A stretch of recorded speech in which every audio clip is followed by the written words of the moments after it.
Assalamualaikum warahmatullahi wabarakatuh. Kami dari kelompok 1 akan memaparkan mengenai artikel yang telah kami buat yang berjudul penentuan kadar karbohidrat pada singkong sebagai pengganti beras. Sebelumnya, perkenalkan, nama saya Dwi Kurniawan dengan NPM 2403101053 dari Prodi Teknik Kimia. Perkenalkan, nama saya Rizul Roma, MBM 2403300124 dari Teknologi Pangan. Perkenalkan, nama saya Iqbal Ramadan, MBM 2403101013 dari Prodi Teknik Kimia.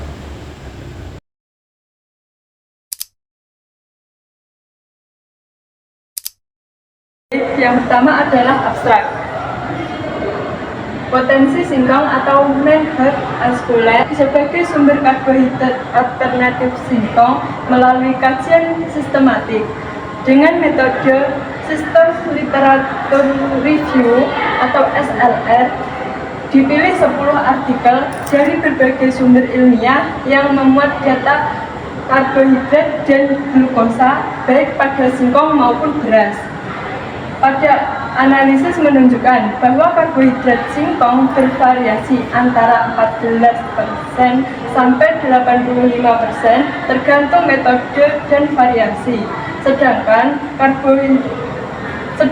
kadar glukosa mencapai 5 sampai 5,58%. Beras memiliki kadar karbohidrat 16% sampai 90,7%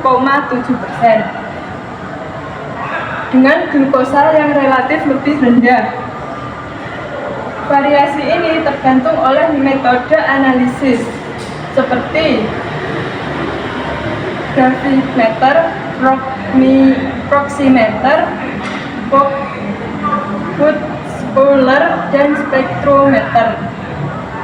Jadi, meskipun kandungan karbohidrat beras cenderung lebih tinggi, singkong tetap layak sebagai bahan pengganti alternatif pangan yang lebih murah dan bergizi dan mendukung ketahanan pangan.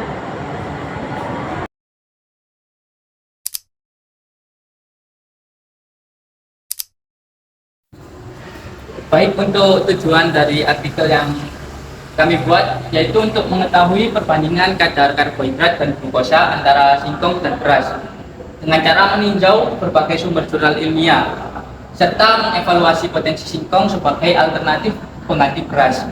Jadi nanti kadar karbohidrat pada singkong dan beras akan kami bandingkan apakah kadar karbohidrat dan glukosa pada singkong itu memenuhi kriteria untuk menjadi bahan pangan sebagai pengganti beras.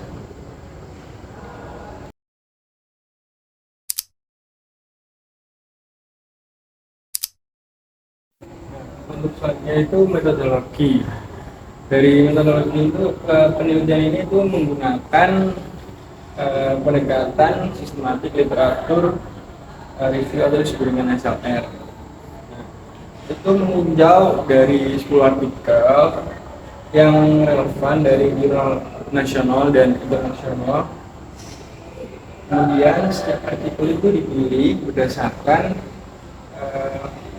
kesesuaian topik dengan kadar karbohidrat dan glukosa dalam singkong dan beras. Nah, data ini tuh dikumpulkan dan dibandingkan, kemudian dianalisis untuk mengetahui perbedaan kandungan karbohidrat dan glukosa dari bahan pangan yang telah dianalisis.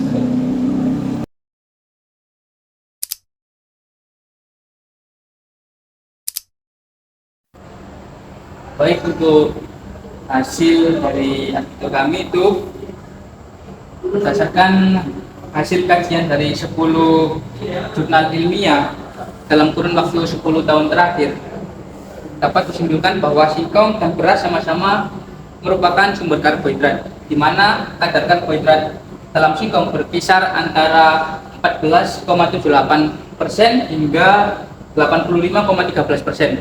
Sedangkan pada beras berkisar antara 16% hingga 90,7%. Tergantung metode dan bahan yang digunakan. Dengan mempertimbangkan potensi gizi dan ketersediaannya di berbagai daerah tropis, singkong dapat dijadikan sebagai alternatif mengganti beras, khususnya dalam upaya diversifikasi pangan lokal dan peningkatan ketahanan pangan. Namun, perbedaan kandungan karbohidrat dan glukosa ini juga menunjukkan pentingnya pemilihan varietas, metode pengolahan, dan pemahaman indeks glikemik dalam menentukan penggunaan singkong sebagai sumber karbohidrat utama.